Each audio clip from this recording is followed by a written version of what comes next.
mon classement du Ballon d'Or 2026. Tout simplement. J'ai envie de le faire, donc je le fais. Je vais faire seulement le top 5, parce que je vais pas en faire 10-15, ce serait beaucoup trop long. En cinquième, je mets Michael Olise. Saison stratosphérique à plus de 50 ou 60 GA, je sais plus combien exactement. Meilleur joueur de la Bundesliga, fait une top match en Ligue des Champions et aussi une top Coupe du Monde en étant le meilleur passeur de l'histoire de la Coupe du Monde littéralement avec 7 passes D en une seule compétition, totalement stratosphérique. Le seul problème pour lui, c'est que malheureusement les deux trophées les plus importants, il les gagne pas, que ce soit la Ligue des Champions et la Coupe du Monde. Et les deux matchs les plus importants de sa saison, le match retour contre le PSG en Ligue des Champions et le match contre l'Espagne, il est vraiment, vraiment, vraiment mauvais.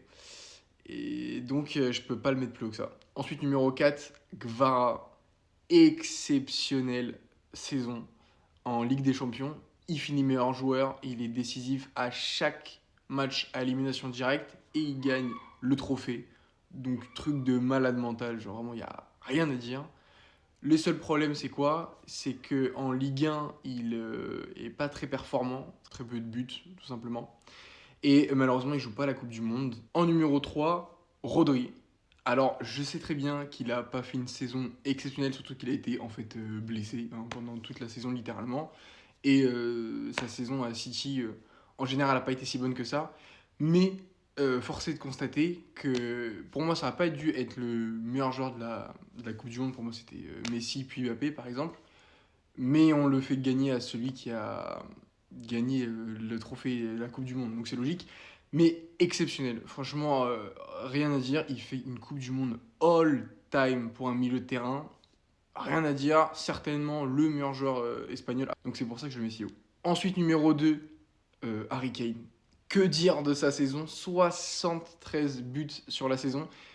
Ça n'était jamais arrivé qu'un joueur marque autant de buts sur une saison. Avant, bien évidemment, Lionel Messi et ses 91 buts. Lui, c'était sur l'année. Alors, donc, en saison, c'est 82 buts. La Kane en a mis 73.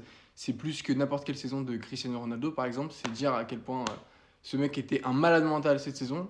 Le seul problème, encore une fois, lui, c'est le même problème qu'Olysée. C'est qu'il n'y a ni la Ligue des Champions, ni la Coupe du Monde à la fin. Et sur les matchs importants, même s'il marque au retour contre le PSG, sa double confrontation contre le PSG a été bonne, mais sans plus. Et par contre, son match contre l'Argentine en demi-finale de Coupe du Monde a été d'un très très bas niveau. Alors du coup, j'aurais le même problème que pour Olysée. Dans les moments importants, il a malheureusement pas été là. Mais sa saison stratosphérique, je suis obligé de le mettre au moins deuxième. Et enfin, je sais que ça va faire crier parce que beaucoup de gens le voient pas déjà même comme un favori. Et moi, je le mets premier. Mais pour moi, le premier, c'est la minimale. Pourquoi? Parce qu'il finit meilleur joueur de la saison en Liga, meilleur passeur, meilleur dribbleur aussi sur toute l'année avec 270 dribbles. Je crois que ça n'était jamais arrivé qu'un joueur fasse autant de dribbles sur une saison avant Lionel Messi. C'est tout. Il n'y a que lui devant lui. Donc exceptionnel en tout cas pour le niveau du championnat. Pour la Ligue des Champions, il est décisif 10 fois dans l'année. Alors effectivement, il s'arrête tôt en quart de finale. Mais lui, la différence d'Olysée et de Kane par exemple, c'est qu'au moment où on a eu besoin de lui, alors finalement l'équipe ne gagne pas, mais c'est des matchs stratosphériques contre l'Atlético Madrid, je pense le plus haut niveau qu'un joueur a lâché sur l'année. Et la Coupe du Monde, bien évidemment, c'est pas du tout une top Coupe du Monde qu'il fait, on va pas dire le contraire.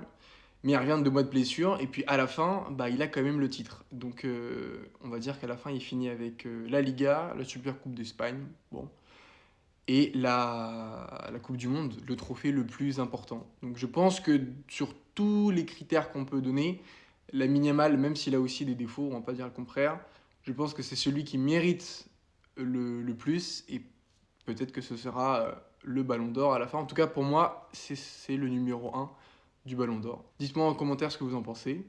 Et puis voilà.